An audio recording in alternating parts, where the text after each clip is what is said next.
আসসালামু আলাইকুম my sweet viewers, welcome back to my channel. কেমন আছেন সবাই? আশা করি সবাই ভালো আছেন। আলহামদুলিল্লাহ আমরাও ভালো আছি। আজকে আপনাদের জন্য নতুন আরেকটি ব্লগ নিয়ে চলে আসলাম, আশা করি খুব ভালো লাগবে। আর সকালে ঘুম থেকে ওঠার পর প্রতিদিনের মতো নাস্তা তৈরি করেছি। আজকে বাড়িলা পাস্তা জাল ছাড়াই তৈরি করেছিলাম। এখন আমার জন্য সামান্য একটু চিলি ফ্লেক্স দিয়ে দিচ্ছি, আলিশা বাবাকেও দিয়ে দেবো, বাচ্চাদেরকে ট্রাই করব, তাই কোনো ধরনের মরিচ দেওয়া হয়নি।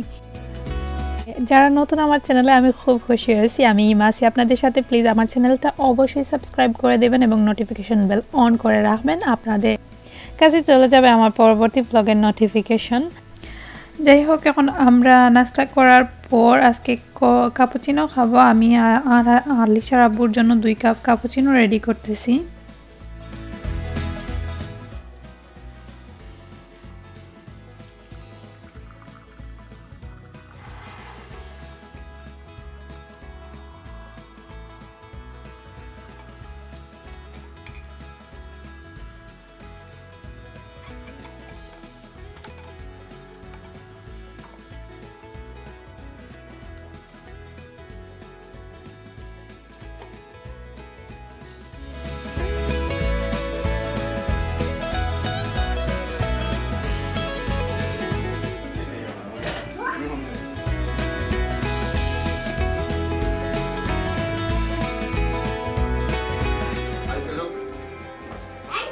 One for Alicia, one Leo.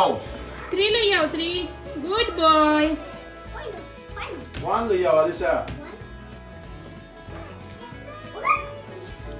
One, good. Two Leo, two. Two Leo. Hey, good boy.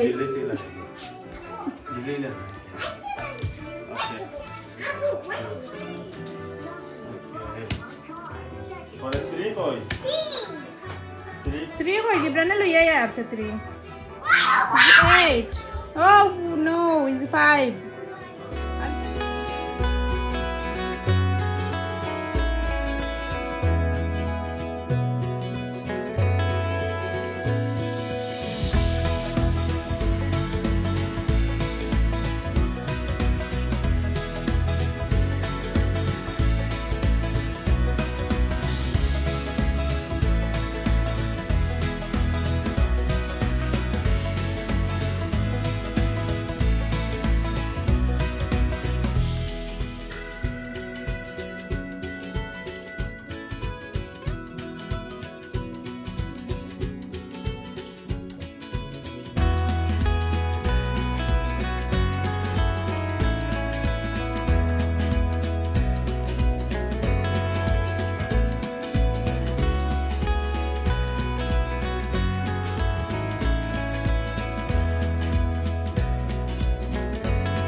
Yes, pink colour কার। আলিশা খুব খুশি, ওর কার বেড চলে আসছে। ইনশাল্লাহ যদি আজকে সম্ভব হয় তাহলে আপনাদের সাথে শেয়ার করবো এটা আনপ্যাক অবস্থা, এবং ওদের জন্য রুম সেটিং চলতেছে, এই নিয়ে অনেক বিজি। ওদের অনেক জিনিসপত্র ওইগুলা আমি অর্ডার করেছি, আস্তে আস্তে সব কিছু চলেও আসতেছে। তো যাই হোক, আজকে আসছে আলিশার বেড, তো আর জিব্রানের বেডও এর আগের দিন চলে আসছে। ওইটা এখন আস্তে আস্তে দুইটা সেটিং করতে হবে। তো আজকে দুপুরে রান্নাও করতে হবে, তাই রান্নার জন্য আমি চুলায় হাঁড়ি বসিয়ে দিয়েছি। ছোটো মাছ রান্না করব, এখানে চিকেন রান্না করেছি বাচ্চাদের জন্য জাল ছাড়া। আর ছোটো মাছকে ধুয়ে পরিষ্কার করে লবণ হলুদ মাখিয়ে অলরেডি ফ্রাইং প্যানে ভাজার জন্য দিয়ে দিয়েছি। আর এদিকে আরেকটা হাঁড়িতে আমি পরিমাণ মতো তেল দিয়ে দিলাম এবং রসুন 2 টিস্পুন দিয়ে দিয়েছি। আর এখন আমি নাড়াচাড়া করব। গোল্ডেন ব্রাউন হওয়ার পর আমি এখানে পেঁয়াজ দিয়ে দেব। আজকে আমি ছোটো মাছ দিয়ে আদা লেবুর টক রান্না করব। তো এই তো আমি একটা মিডিয়াম সাইজের পেঁয়াজকে ওইভাবে গ্রেট করে নিয়েছি, এখন এখানে অ্যাড করে দিলাম। এখন স্বাদ মতো লবণ এবং প্রয়োজনীয় সব গুঁড়া মশলা অ্যাড করব। তো গুঁড়া মশলা 1/2 টিস্পুন হলুদ, 1/2 টিস্পুন মিক্স মশলা এবং 1/2 টিস্পুন মরিচের গুঁড়া, 1/2 টিস্পুন ধনে পাউডার এবং 1/2 টিস্পুন ফিশ মশলা, ওই যে মরিচন থেকে মাছের জন্য যে মশলা আলাদা আমি কিনে আনছি ওইটা 1 টিস্পুন দিয়ে দিলাম। দিয়ে ভালোভাবে নাড়াচাড়া করব আর খুব ভালোভাবে মশলাটাকে সুন্দর করে খসানোর পর্ব। আর এই সময়টা সবথেকে বেশি ইম্পর্টেন্ট। আমি প্রত্যেকটা ব্লগে আপনাদেরকে বলি মশলাটা যত ভালো কষানো হয় আপনার কারি দেখতে এবং খেতে অসাধারণ হয়। এদিকে মাছও আমি ভেজে নিয়েছি অলরেডি, এখন সব মাছগুলা তুলে নেব। না উল্টে পাল্টে দিচ্ছিলাম তখন, তো এখনও আর একসাথে সব কিছু করতেছি। তার কারণ আপনারা তো সবাই জানেন আমি সবসময় সব কিছু একসাথে করার চেষ্টা করি বা সময়কে মূল্য দেওয়ার চেষ্টা। একদিকে মাছ ভাজতেছি, অন্যদিকে মশলা বোনা হচ্ছে। তারপর আমি যখন মশলা বোনা হয়ে যাবে তখন সাথে সাথে মাছ দিয়ে দেবো, এতে করে আমার সময়ও বাঁচবে এবং আমি ওইভাবে সবসময় করার চেষ্টা করি। এখন এই তো হালকা হালকা করে পানি দিয়ে ভালোভাবে মশলাটাকে কষানো হচ্ছে। আর মশলার কালারটা এত সুন্দর হয়েছে এবং খেতেও অসাধারণ হয়েছে। আমি আদা লেবুর কারি খুব পছন্দ করি। আদা লেবুর খেতে অসাধারণ, বাট আমার কাছে মনে হয় যাদের গ্যাস্ট্রিকের প্রবলেম তাদের জন্য কিন্তু এই তরকারিটা খুবই ক্ষতিকর। আমার মনে আছে একদিন আমি আদা জামির খাওয়ার পর আমার এমন অবস্থা হয়েছিল, এটা আমাদের আঞ্চলিক ভাষায় আদা জামির বলে আর প্যাকেটে লেখা থাকবে আদা লেবু।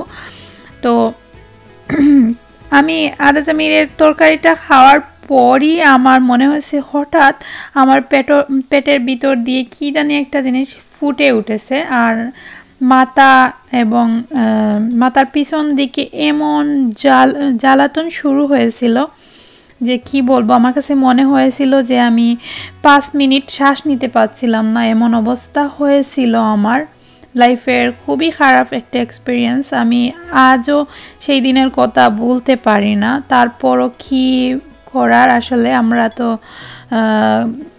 আসলে যে জিনিসটা খাওয়ার ঠিক না তারপরও খাই, বাট সবার জন্য না। এখন আস্তে আস্তে সব ঠিক হয়েছে, এখন তো আমার আগের মতো তেমন গ্যাস্ট্রিকেরও প্রবলেম না। তো ইনশাল্লাহ আমার তেমন প্রবলেম করে না এখন আর। আগে বেশি প্রবলেম করতো, কারণ বেশি ডায়েট তারপর ওইগুলা করে যখন ওই জিনিসগুলা খেতাম তখন গ্যাস্ট্রিকে এমনিতেই প্রবলেম করতো। যাই হোক, এখন আমি মশলা কষানোর পর মাছ দিয়ে জুলও দিয়ে দিয়েছি আর এদিকে আমার চিকেনের তরকারিও হয়ে গেছে। আর এই তো খুব সুন্দর কালার হয়েছে এবং খেতে কি বলবো অসাধারণ। আর এই মাছ দিয়ে কিন্তু আদা লেবুর কারি খুব মজার হয়। প্যাকেটের উপরে কি যেন নাম দেখেছি এই মুহূর্তে মনে হচ্ছে না। আমি মাছের নামের প্রতি একটু আমার দুর্বলতা আছে, আমি সব মাছের নাম জানি না, দেখে বুঝতে পারি না, শুধু কয়েকটা মাছ ছাড়া। তো যাই হোক, এখন আপনাদের জন্য আমি ভিডিও আপলোড দিয়ে দিলাম। আর বাচ্চারা এই যে দেখেন যখনই ভিডিও আপলোড দেই বা ল্যাপটপ হাতে নেই, জিবরান এসে বসে ও একটু নাড়াচাড়া করে আর ওকে পাশে রেখে ঘুম পাড়ানোর চেষ্টা, আর সাথে ভিডিও আপলোড দিলাম। আর তারপর আমরা এই যে আনপ্যাক করব আলিশার সেই কাঙ্ক্ষিত পার্সেল, ওইটার জন্য খুবই ওয়েট করতেছিল আমার মেয়েটা। আর জিবরানের কার আসার পর ওর মনটা খুব খারাপ হয়ে গেছিলো, ওর বেডটা আসতে আসতে একটু লেট হয়েছে, পরের দিন এসেছে। তো যাই হোক, এখন ওর বেডটা আমি খুলবো, আমরা দুজন মিলে আনপ্যাক করব, সেটিং করব। আর এই কাজগুলো কিন্তু খুবই ঝামেলার একটা কাজ, সব কিছু পার্ট করা থাকে, তুমি ক্যাটালগ দেখে সব কিছু সেটিং করতে হয়। তো এখানে কার তারপর ম্যাট্রেস সব কিছু ওরা দিয়ে দিয়েছে, এখন আমরা দুজন মিলে বসে ওইটা সেটিং করব।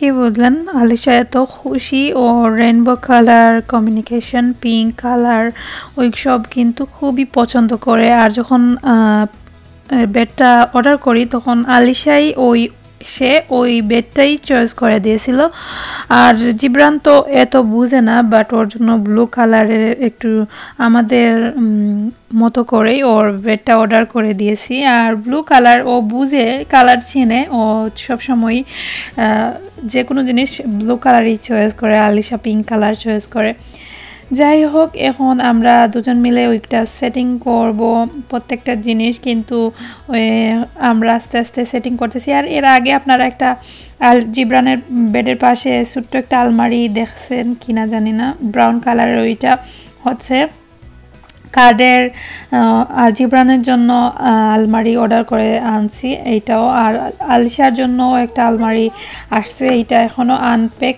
আমরা সেটিং করিনি ওইটাও এভাবে পার্ট পার্ট করা এখনও স্টিল আছে তো সময় বের করে আমরা ওইটাও সেটিং করে ফেলবো